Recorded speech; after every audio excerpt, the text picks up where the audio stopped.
I was initially appointed to represent Ray in a case involving a resentencing motion that had gotten denied. But around the time that I was appointed, the DC Council passed this new law, IRA, which provided a new form of relief for people like Ray, who had been sentenced as, when they were juveniles, to very long prison term.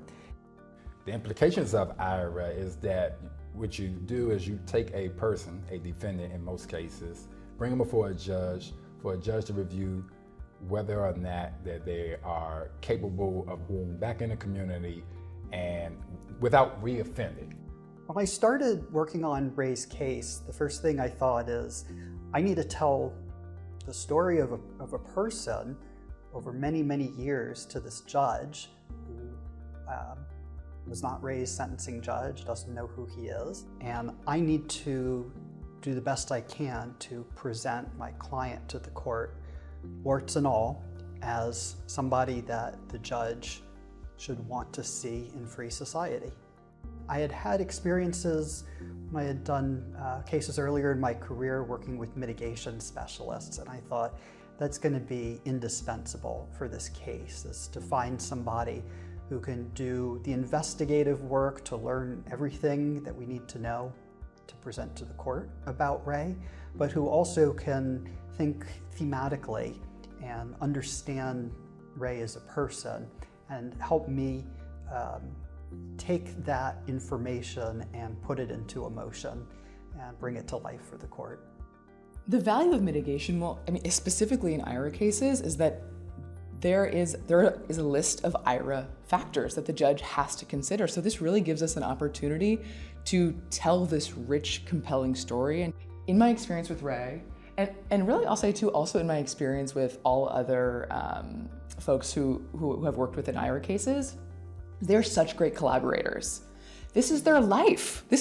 They are more invested than you are. So to work with someone who comes in and gets it, but to have someone who is ready to lay it out there, to kind of like get into the trenches with you, and then later to see this brought to the light of day, and to see this person seen as a human, to see that the dignity that they deserve and are entitled to.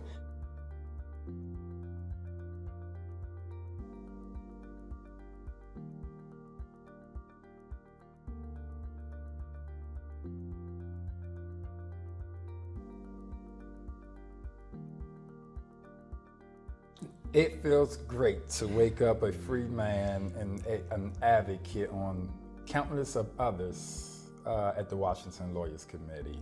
I wake up every day enthused by the fact that I may get a phone call, an email of someone going through a stressful time, they're seeking assistance, and I play a very small role in getting the ball rolling, sort of relatable to my past. I remember seeing you and your mom hugging and embracing, and to imagine like what it must have been like for you to be gone all those years, and then to have you right back in the house, have you in the backyard, listening to music, and that she got to buy you food that you wanted to eat, and you got to be with people you wanted to be with. You could stay up as late as you want, do whatever you wanted to do. Right.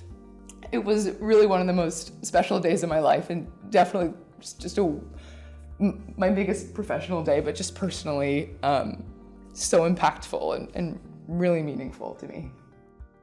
It may seem a little bit intimidating to have somebody's life in your hands the way that it's involved in an IRA case.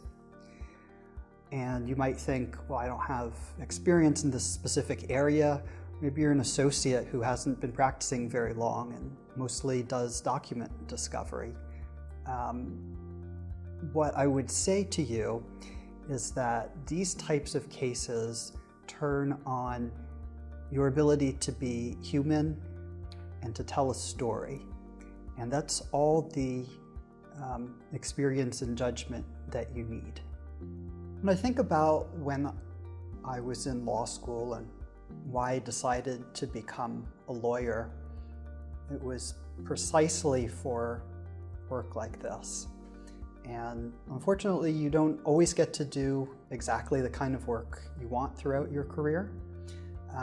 But having an opportunity to be this involved in an issue of justice for an individual who has been denied justice for such a long time really just makes me feel like together we've triumphed.